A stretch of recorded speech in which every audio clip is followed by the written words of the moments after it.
Bonjour à tout le monde. Bonjour. Nous allons continuer notre série, Amen, que nous avons commencé sous le thème de la fidélité et l'intégrité. Amen. Je vous avais dit la dernière fois que le Seigneur m'avait montré plusieurs personnalités dans la Bible, des personnes intègres. Et nous avons commencé par Esther et un peu les trois Hébreux. Dans Daniel. Aujourd'hui, c'est Daniel lui-même que nous allons voir. Amen. Quoi qu'il m'a cité 5 ou 7 personnes, et nous allons aller progressivement. Je vous prie de prendre vos Bibles dans Daniel, dans le livre de Daniel. De lire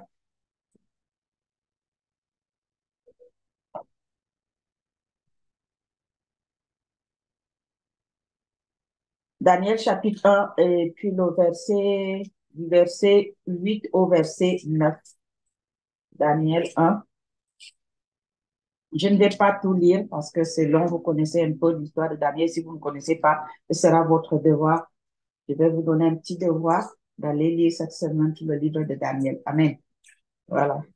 Donc, je vais prendre les parties les plus importantes dont nous allons nous appuyer dessus. Père, je me remets entre tes mains et je te laisse la place. Conduis-nous par ton Saint-Esprit. Parle juste à travers ma bouche. Je renonce à moi-même et ouvre nos cœurs à ton entendement. Donne-nous la révélation de ce que tu veux nous enseigner ce matin. Au nom de Jésus-Christ. Amen. Amen. Donc, je lis au nom de Jésus-Christ, Daniel chapitre 1 du verset 8 au verset 9. Daniel résolut de ne pas se souiller par les mains du roi et par le vin dont le roi buvait. Et il pria le chef des eunuques de ne pas l'obliger à se souiller. Dieu fit trouver à Daniel faveur et grâce devant le chef des eunuques. Amen. Des fois, nous-mêmes, nous nous bloquons au lieu d'avoir la foi et d'affronter des situations. Daniel pouvait se dire, parce que si je vais faire un peu, je vais retourner un peu en arrière, il y avait le roi Nebuchadnezzar, roi de Babylone, qui avait besoin de jeunes gens, beaux de visage, forts, jeunes, robustes. Donc, il avait demandé qu'on les choisisse dans tout le pays et qu'on les amène vers lui. Et il devait les former pendant 3 ans. Donc, ces jeunes gens-là étaient bien traités et mangeaient à la table du roi, des bons mets avec du vin que le roi aussi buvait.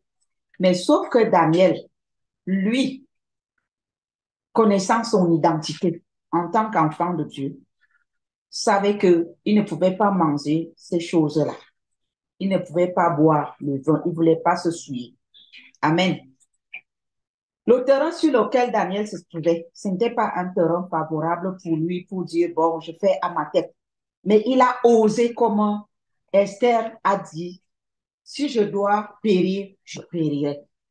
C'est la même chose. Daniel, il s'est dit dans son cœur, si on doit me ligoter, eh bien, je me laisserai faire. Mais moi, je vais affronter le chef des eunuques et je vais lui dire, je vais lui donner ma position. Amen. Amen. Aujourd'hui, comme j'ai dit la dernière fois, les chrétiens ont plus peur, je ne sais pas, du bruit du chien que la morsure du chien elle-même. Au lieu d'affronter les situations, qu'est-ce qu'on fait? On commence à donner des raisons. Est-ce qu'ils vont accepter? Mais toi-même, en tant qu'enfant de Dieu, est-ce que tu assumes? Est-ce que tu acceptes ton identité? Affirme-toi. Daniel s'était affirmé. C'est ce que le Seigneur nous demande de faire actuellement, nous les enfants de Dieu. Ce sont de fuir nos responsabilités en jetant ça aux autres en disant, est-ce qu'ils vont faire ceci? Est-ce qu'ils vont accepter? Et si je dis ça, est-ce que ça va passer? Est-ce que ça va passer? Toi, qu'est-ce que tu en penses? Où est ta foi? Où est ta foi, enfant de Dieu? Nous devons être fidèles à notre Dieu. Lorsqu'on est fidèle à Dieu, il nous montre encore sa fidélité. Amen. Prenons des bonnes décisions quand il le faut. Amen. Donc, voici la décision que Daniel avait prise. Daniel résolut de ne pas se souiller par les mains du roi et par le vin dont le roi buvait. Et il pria le chef des eunuques de ne pas l'obliger à se souiller. Dieu fit trouver à Daniel faveur et grâce devant le chef des eunuques. Si toi-même tu n'es pas déterminé, comment est-ce que tu vas voir la main de Dieu? Mais soyons déterminés dans notre position, nous-mêmes déjà. Si je fais ça, est-ce que ça va marcher? Est-ce qu'ils vont faire? Toi, ta foi, elle est où? Ta position, c'est laquelle? Prends d'abord position et laisse Dieu faire. Amen.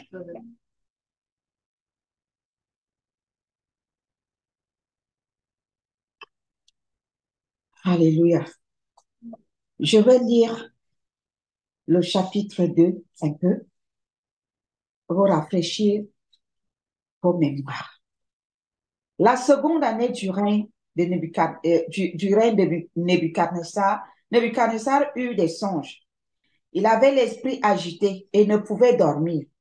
Le roi fit appeler les magiciens, les astrologues, les enchanteurs et les chaldéens pour qu'ils lui disent des songes. Ils vinrent et se présentèrent devant le roi. Le roi leur dit, « J'ai eu un songe.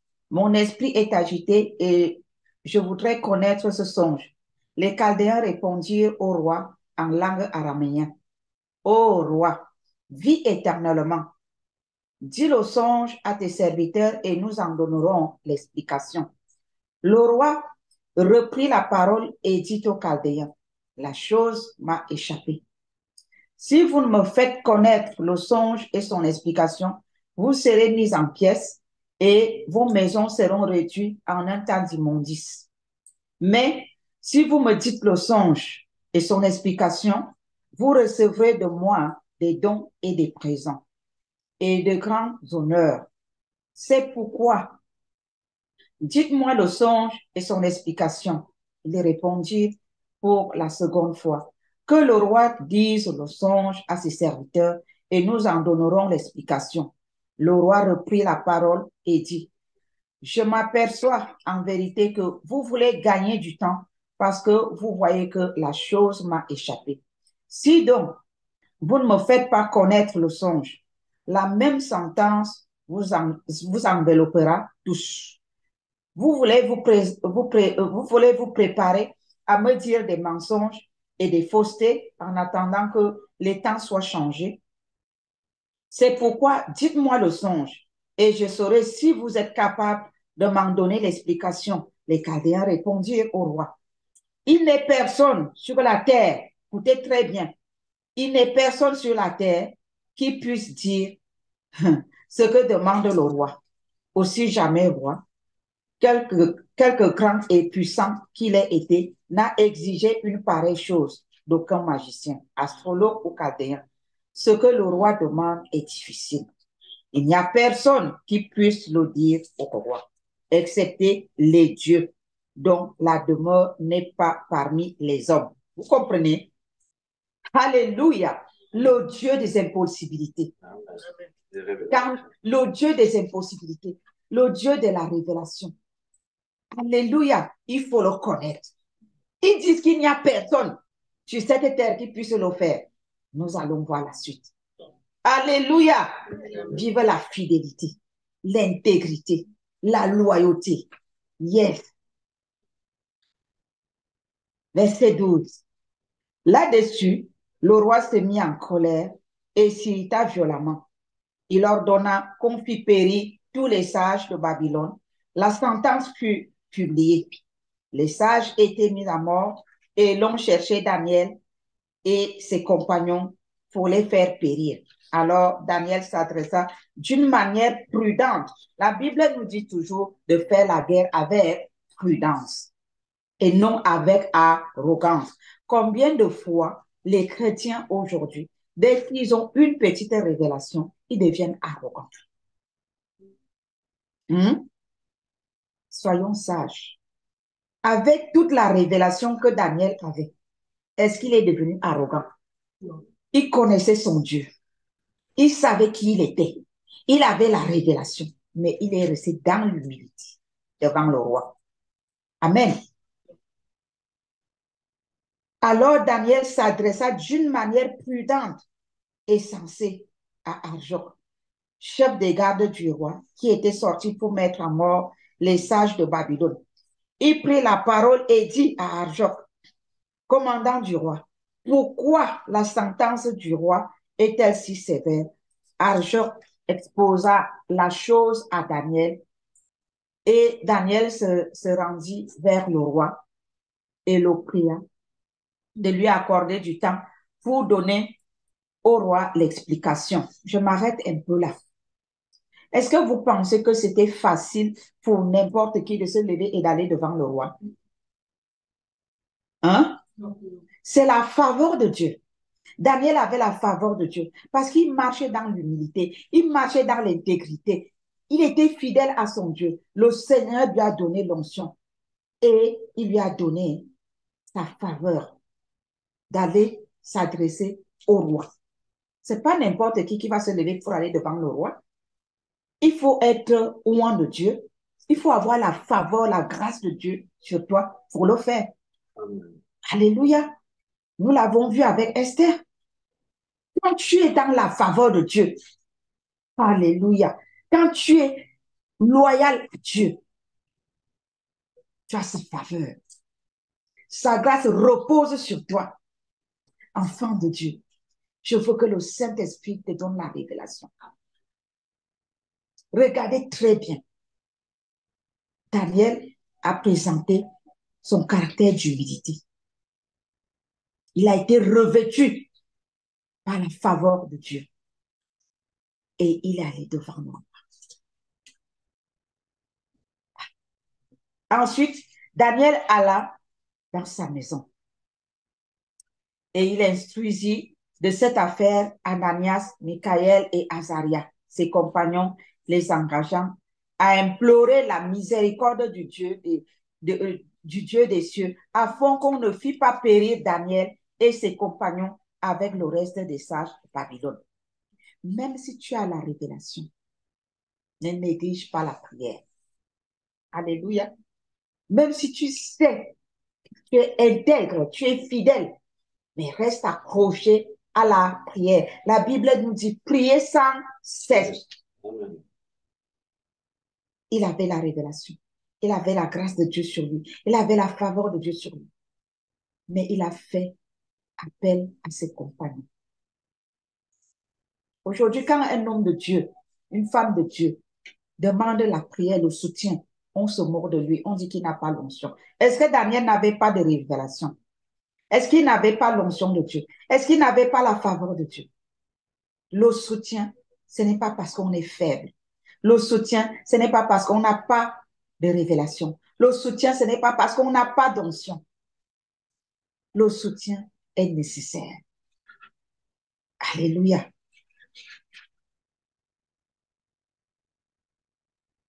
Verset 19. Alors, le secret fut révélé à Daniel dans une vision pendant la nuit. Et Daniel bénit le Dieu des cieux. Daniel prit la parole et dit, béni soit le nom de Dieu d'éternité en éternité. À lui appartiennent la sagesse et la force.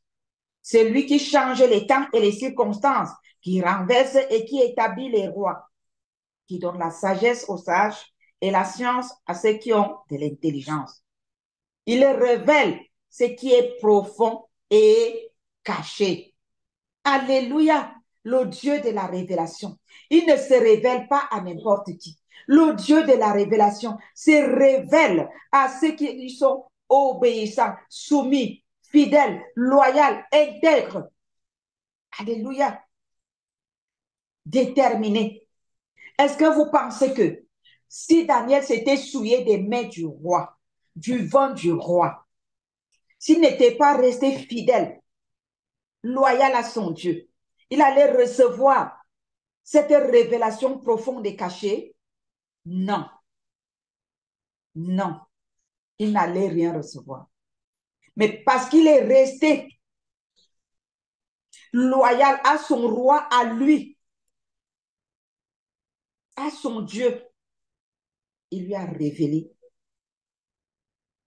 la chose qui était cachée profondément. Alléluia. Il révèle ce qui est profond et caché.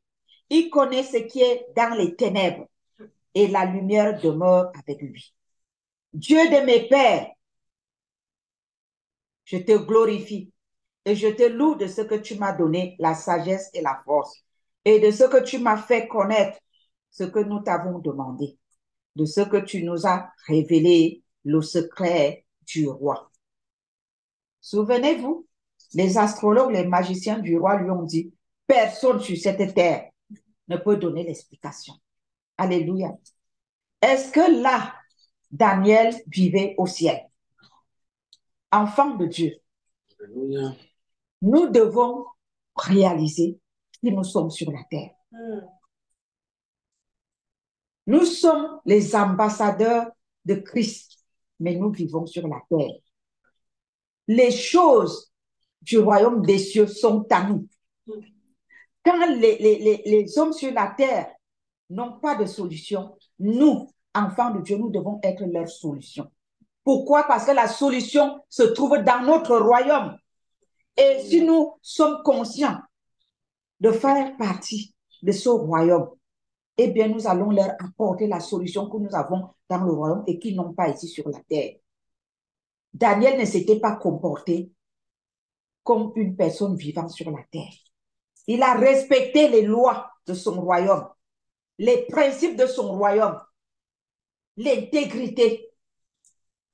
Il a respecté les normes, les lois du royaume d'où il était, d'où il venait. Voilà pourquoi il leur a apporté aussi la solution. Amen. Nous devons être la réponse de ce monde si nous vivons selon notre royaume. Cessons de nous conformer à ce monde de ténèbres où il n'y a rien de bon. Ce monde souillé, plein de compromissions.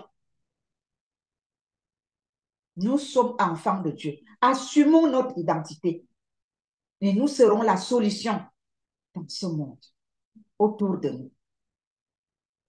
Amen. Dieu est fidèle envers ceux qui lui sont fidèles. Si nous sommes fidèles à Dieu, il sera fidèle envers nous, comme il a montré ici à Daniel. Nous voulons vivre comme dans ce monde. En même temps, nous voulons apporter la solution à ce monde. On va trouver cette solution là où? La solution se trouve dans notre royaume, dans notre monde. C'est là-bas que nous devons prendre la solution et amener ici. Mais si nous vivons, nous sommes concentrés à vivre comme dans ce monde, où est-ce que nous irons chercher la solution, la révélation? Daniel et ses compagnons sont allés devant la face de Dieu pour recevoir la révélation du songe du roi qui a dépassé ses magiciens, ses astrologues et autres. Ils ne sont pas allés chercher le Dieu de ce monde pour lui poser des questions. Et pour cela, il faut être connecté à notre monde, à notre royaume. Alléluia. Nous allons sauter, nous allons au verset 45. Verset 45, nous sommes toujours au chapitre 2.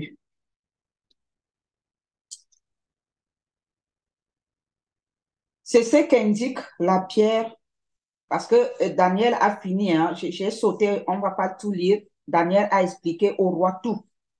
Il a donné l'explication du songe.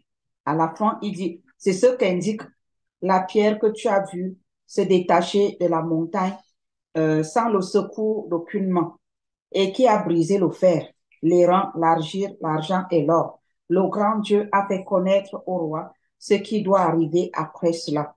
Le songe est véritable et son explication est certaine. Alors le roi Nebuchadnezzar tomba sur sa face et se prosterna devant Daniel. Le roi s'est prosterné devant qui? Devant Daniel. Un roi, il s'est prosterné devant Daniel, enfant de Dieu. Si les rois de ce monde ne se prosternent pas devant nous, c'est tout simplement parce que nous sommes infidèles à Dieu. Nous manquons de loyauté, nous manquons d'intégrité, changeons de caractère. Le monde va se prosterner devant nous. Vous comprenez?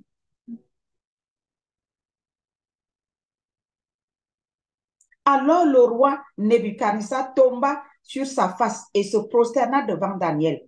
Et il ordonna qu'on lui offrit les sacrifices. C'est ce que le Seigneur aimerait voir avec son Église.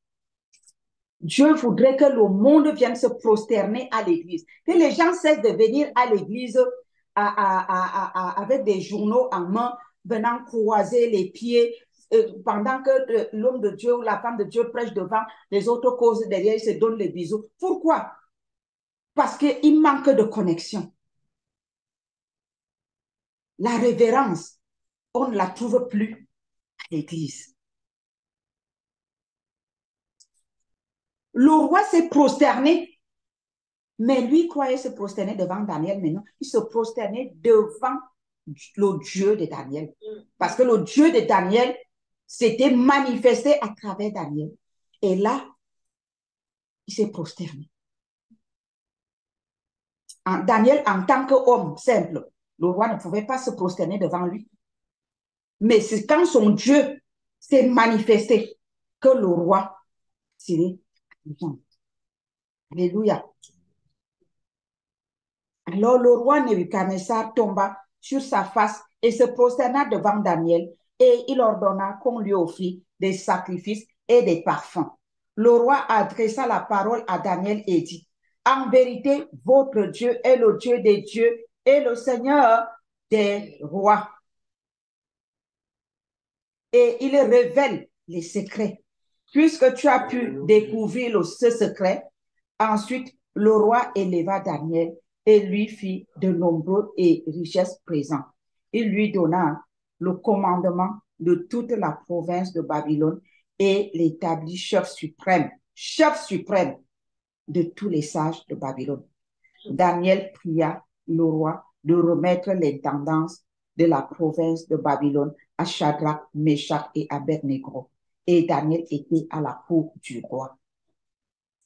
La reconnaissance, la gratitude. Est-ce que quand on a élevé Daniel, il a oublié ses compagnons? Non. Aujourd'hui, quelqu'un vient à l'église, des problèmes jusqu'aux dents, jusqu'aux cheveux. On finit de prendre soin de lui. On finit de se sacrifier, de jeûner, de recevoir les coups de couteau, de marteau sur la tête. Dès que la personne est bien, non seulement la personne disparaît, mais elle disparaît en sabotant ceux qui l'ont aidé à retrouver le chemin. Est-ce que cela vient de Dieu? Regardez Daniel ici. Il a été reconnaissant que bien qu'il soit supérieur à ses compagnons, la bénédiction qu'il a eue n'était pas pour lui seul. Il a pensé à ses compagnons. Dieu est l'ingratitude. Peuple de Dieu. Aujourd'hui, l'Église est remplie des inconscients, des ingrats. Quand quelqu'un est dans le malheur, dans le trouble, dans les difficultés, il vient à l'église. L'église prend soin de lui. Il y en a même, je me rappelle, à qui, bref, je ne vais pas déballer l'autre là. Mais à la fin, les mêmes gens se sont levés pour saboter, pour critiquer, pour détruire. Cela ne vient pas de Dieu. Et avec cela, comment est-ce que, peuple de Dieu, vous voulez voir la gloire de Dieu? Nous allons voir la suite de l'histoire. Si Daniel avait été ingrat, la suite que nous allons voir n'allait jamais s'accomplir. Dieu a vu le cœur de Daniel, sa fidélité, son intégrité, sa loyauté, sa fermeté, sa gratitude. Alors la bénédiction a continué. Des fois, Dieu nous bénit. Après, ça s'arrête là.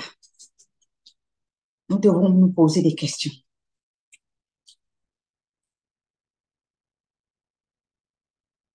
Alléluia.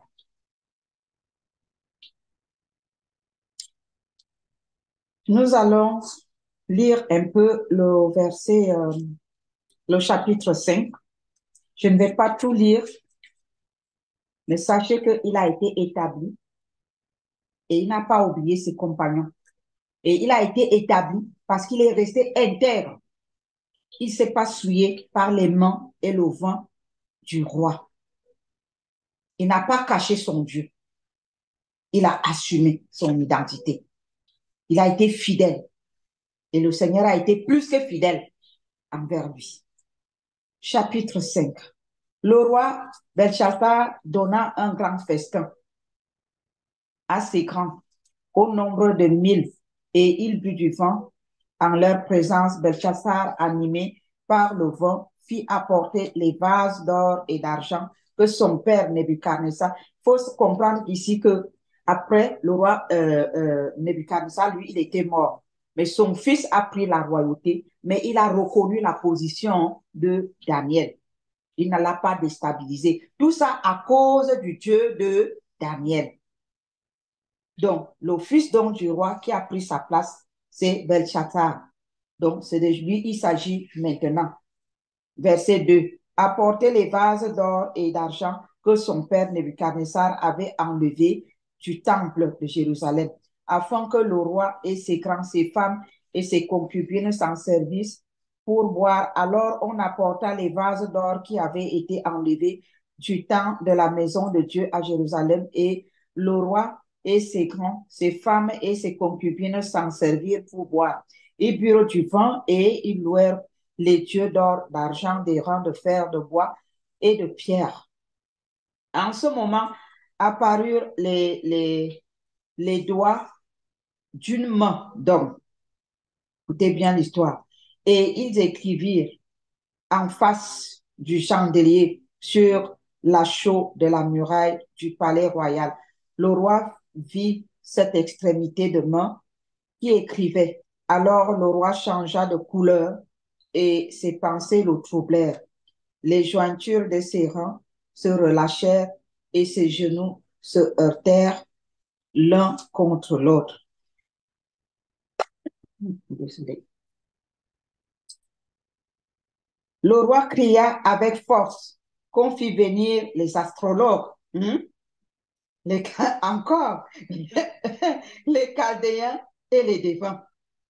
Et le roi prit la parole et dit aux sages de Babylone: quiconque lira cette écriture et m'en donnera l'explication sera revêtu de pourpre, portera un collier d'or à son cou et aura la 3e place dans le gouvernement du royaume.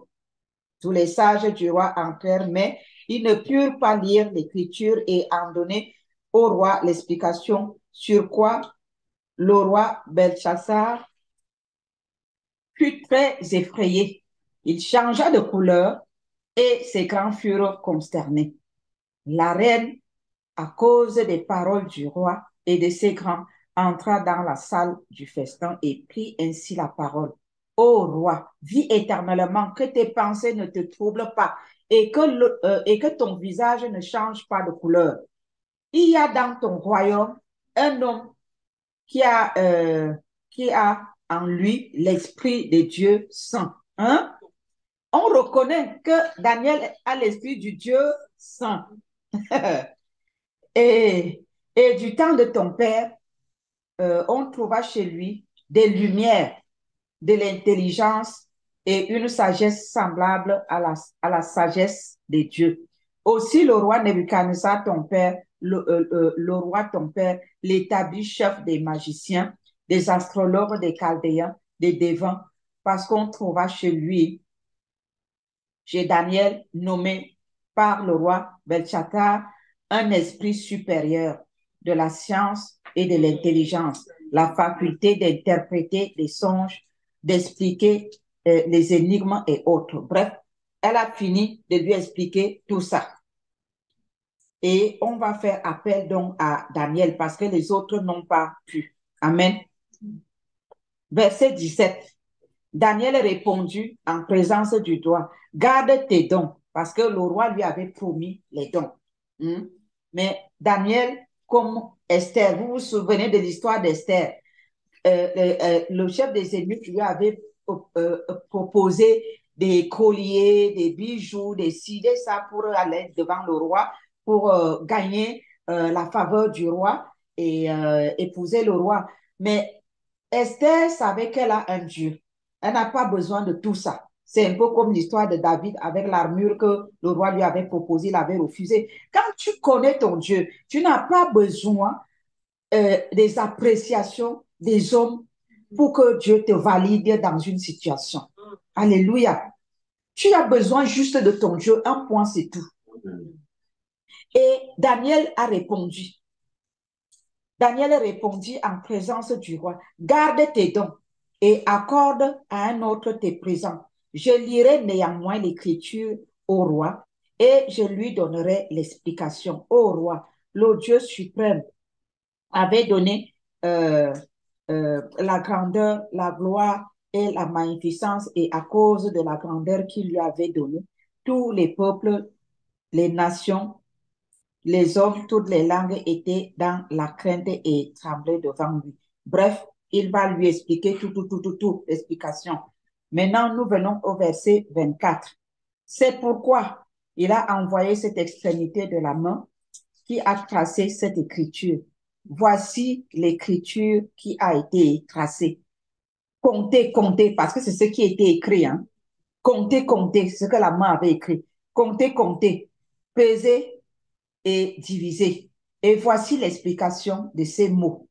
Maintenant, Daniel va lui donner.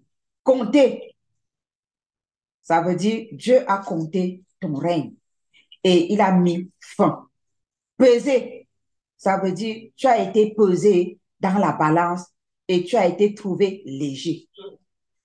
Diviser, ça veut dire ton royaume sera divisé et donné aux Médès et aux Perses. Aussitôt, Belshazzar donna des ordres et l'on revêtit Daniel de pourpre. On lui mit au cou un collier d'or et on publia qu'il aurait la 3e place dans le gouvernement du royaume. Cette même nuit, Belshazzar, roi de Chaldéens, fut tué et Darius, le Médès, s'empara du royaume, étant âgé de 62 ans. Amen. Voilà la deuxième fois que Dieu élève Daniel dans ce royaume. Amen. À cause de la révélation, à cause de son intégrité. On a le roi, au verset 17 à 18, là, à 19, là, le roi a voulu le corrompre en lui donnant, il a dit, garde tes choses. Mais néanmoins, moi, je vais te donner l'explication. Parce que je n'ai pas besoin d'être amadoué pour parler. Je sers mon Dieu. Alléluia. Je n'ai pas besoin de tout ça. Mais si mon Dieu veut m'élever, il m'élèvera. Mais moi, je ne le fais pas à cause du matériel. Amen. Voilà pourquoi nous ne devons pas rendre ministère. Nous, les ambassadeurs, les ambassadrices de Dieu sur la terre, nous ne devons pas rendre ministère à cause du matériel.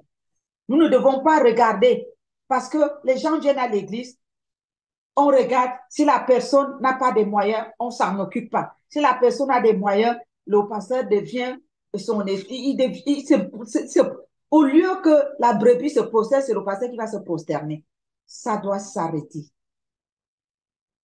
Nous devons savoir qui nous sommes. Nous avons l'onction de Dieu. Nous n'avons pas besoin de nous rabaisser devant le matériel. Non. Le premier roi s'est prosterné devant Daniel.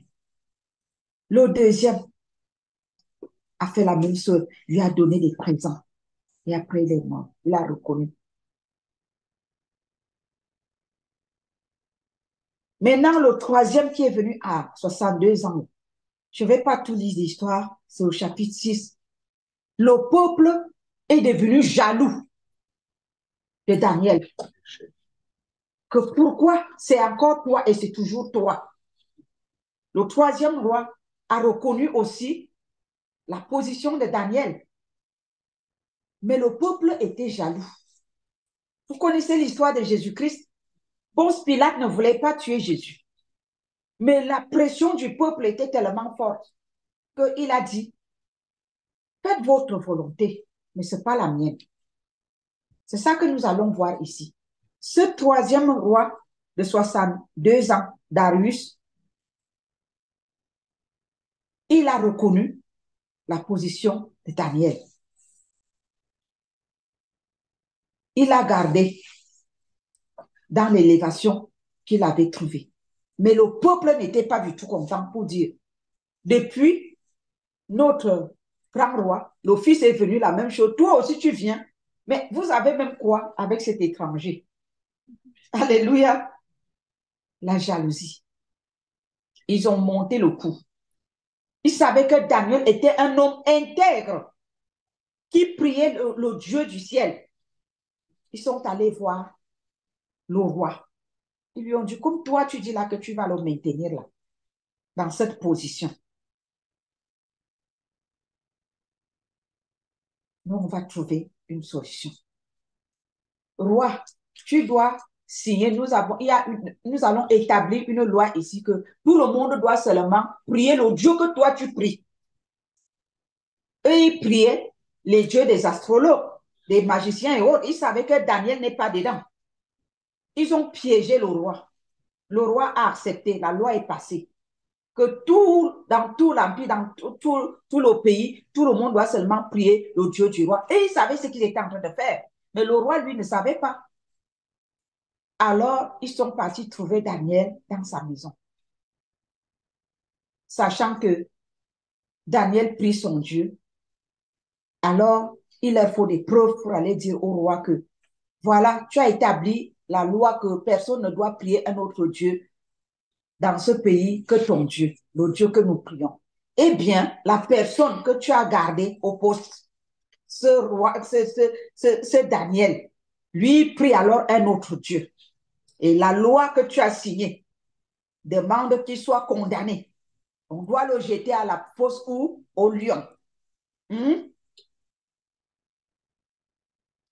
Qu'est-ce que tu dis? Le roi a voulu défendre Daniel, mais il n'y avait pas moyen.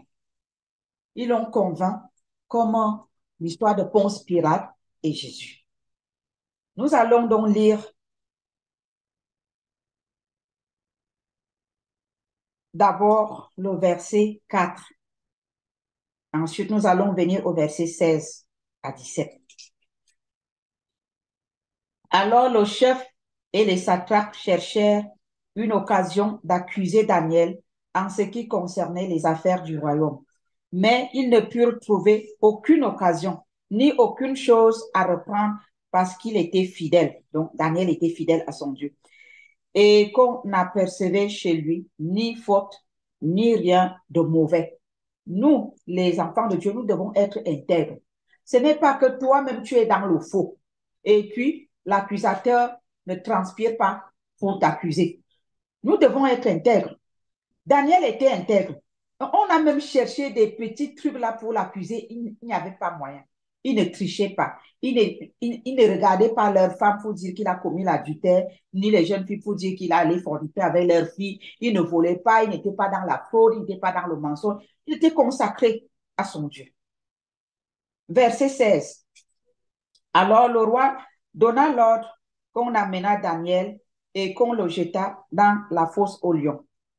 Le roi prit la parole et dit à Daniel, « Puisse ton Dieu, que tu sers avec persévérance, te délivrer. » On apporta une pierre et on le mit sur l'ouverture de la fosse. Le roi la scella et son anneau et de l'anneau de de ses grands, afin que rien ne fût changé à l'égard de Daniel.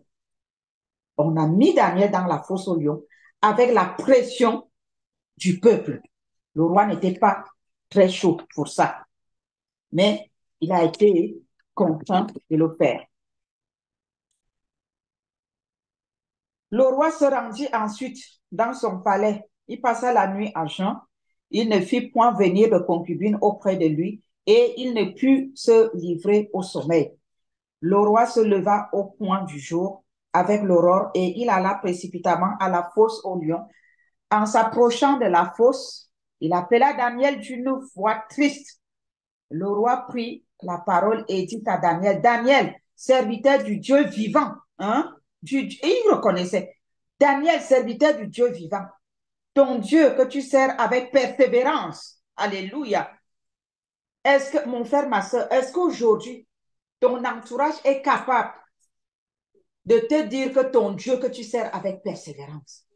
Ou alors, ton Dieu que tu sers un pied dedans, un pied dehors? Ah, oh, Daniel, serviteur du Dieu vivant, ton Dieu que tu sers avec persévérance, a-t-il pu te délivrer des lions? Et Daniel dit au roi, roi, vis éternellement. Mon Dieu a envoyé son ange et fermé la gueule des lions. Hey! Ils ne m'ont fait aucun mal parce que j'ai été trouvé innocent devant lui. Et devant toi non plus, ô roi, je n'ai rien fait de mauvais. Alors le roi fut très joyeux et il ordonna qu'on fît sortir Daniel de la fosse. Daniel fut irrité, fut retiré de la fosse et on ne trouva sur lui aucune blessure.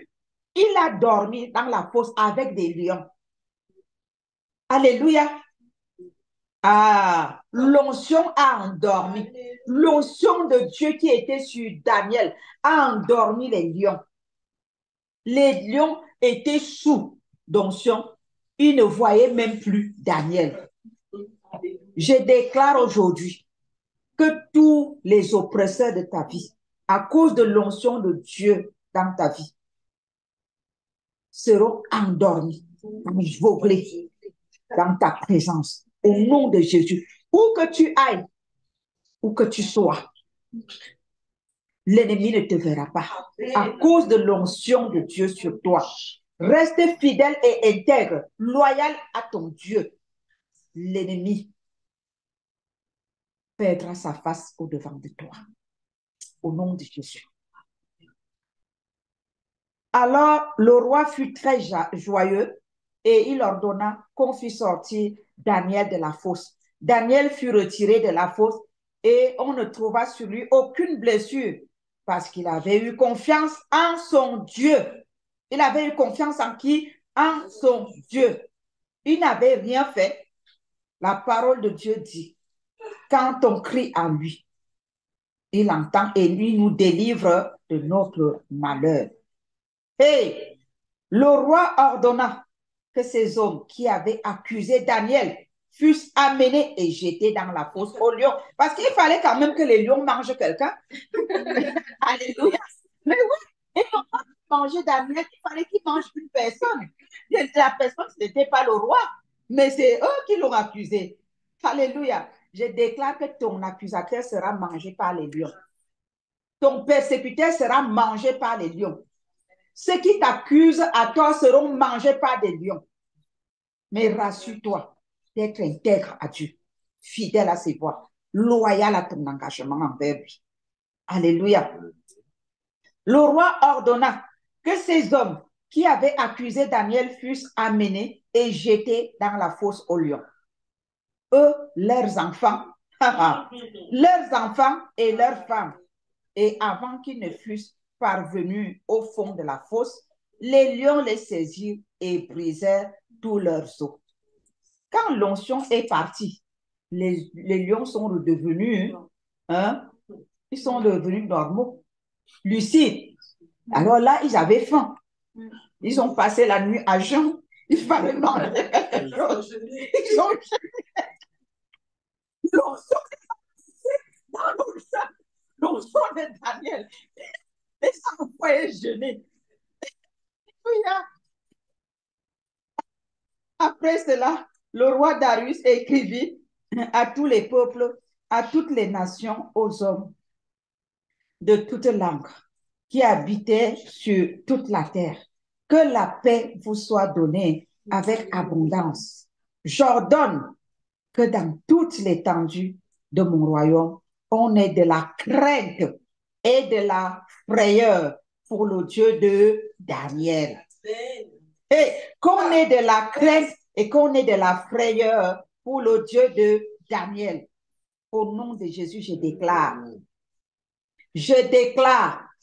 autour de toi, autour de moi, le ciel ordonnera qu'on ait de la crainte pour le Dieu que toi et moi nous servons, à cause de notre intégrité, à cause de notre fidélité, à cause de notre loyauté, au nom puissant de Jésus-Christ de Nazareth.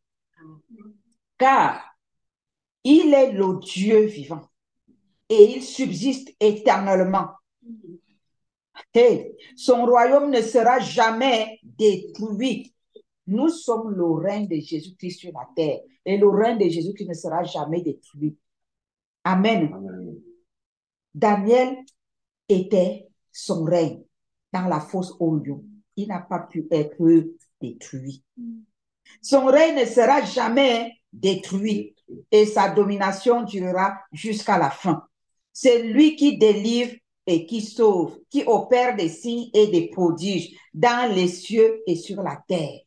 C'est lui qui a délivré Daniel de la puissance des lions. Daniel prospéra sous le règne de Darius et sous le règne de Cyrus le Perse. Acclame le roi de roi. Acclame pour le Seigneur. Acclame pour le Dieu divin. Le Dieu que nous servons, qui est assis sur le trône, qui règne éternellement. Alléluia. Il ne change pas. Il a fait cela pour Daniel. Il le fera pour toi et pour moi. Si nous marchons dans l'intégrité, dans la fidélité, dans la loyauté, si nous sommes fermes dans nos engagements, si nous reconnaissons notre identité, chrétiens, chrétiennes, enfants de Dieu, serviteurs, servants de Dieu, reconnaissons notre identité, assumons notre identité, marchons dans l'intégrité. Dieu nous appelle à marcher dans la fidélité, dans l'intégrité, dans la vérité. Prêchons l'évangile de la repentance, l'évangile de la consécration, l'évangile de la vérité, de la sanctification. Daniel ne marchait pas dans la compromission. Daniel a marché dans la vérité. Daniel a marché dans la sanctification, dans l'intégrité, dans la lumière. Ils ont cherché à l'accuser. Ils n'ont trouvé aucune faute. Est-ce qu'aujourd'hui, toi et moi, l'accusateur des élus, peut chercher les fautes autour de nous sans trouver? Revoyons notre marche avec Jésus. Soyons consacrés à Dieu. Revenons de nos mauvaises voies. Sanctifions-nous. Marchons dans la sainteté. L'Église est faite pour la sainteté, la sanctification. L'Église n'est pas un lieu comment je vais appeler ça, de souillure, où nous venons avec nos péchés et nous ressortons avec. L'Église doit prêcher la vérité, la sanctification. Dieu est un Dieu saint. L'Église n'est pas le lieu où on doit mettre sur la tête de ceux qui commettent ou qui vivent dans le péché, la fornication, l'adultère, le mensonge, le vol, la tricherie, la tromperie, je ne sais pas, l'escroquerie, la fraude. Stop au péché dans l'Église. L'Église est un lieu saint. Nous appartenons à un royaume de sainteté. L'Église doit être l'Église. Et le monde reste le monde. Nous ne devons pas retrouver l'Église, le monde dans l'Église. Que le monde sorte de l'Église au nom de Jésus. Et que l'Église soit sanctifiée. Nous venons étant sales dans l'Église pour nous sanctifier et plaire à Dieu. Pour devenir propre, pure, sainte et irréprochable. Une épouse sans tache ni rien. Daniel était cette épouse-là. C'est à cela que nous sommes appelés, à une consécration. Amen. Père, dans le nom de Jésus, je prie que ce message, tous ceux qui vont l'entendre, Seigneur, mon Dieu, mon roi, mettre leur vie en ordre. Que le Saint-Esprit convainc les cœurs et que ton peuple change de marche, que ton peuple change de pensée, que ton peuple change de mentalité au nom de Jésus-Christ. Donne-nous de revenir à toi, de sortir de nos mauvaises voies, de notre compromission, de notre rébellion, de toute la résistance que nous opposons à ton Saint-Esprit lorsqu'il nous parle. Je brise toute résistance dans les cœurs de tous ceux qui vont m'entendre et qu'ensemble, nous rentrons tous dans la repentance afin de pouvoir nous consacrer à toi et te représenter valablement dans ce monde de ténèbres. Donne-nous de briller comme des vraies lampes au milieu de monde corrompu, car nous sommes tes ambassadeurs. Que toute gloire et tout honneur te reviennent au nom de Jésus-Christ. Amen.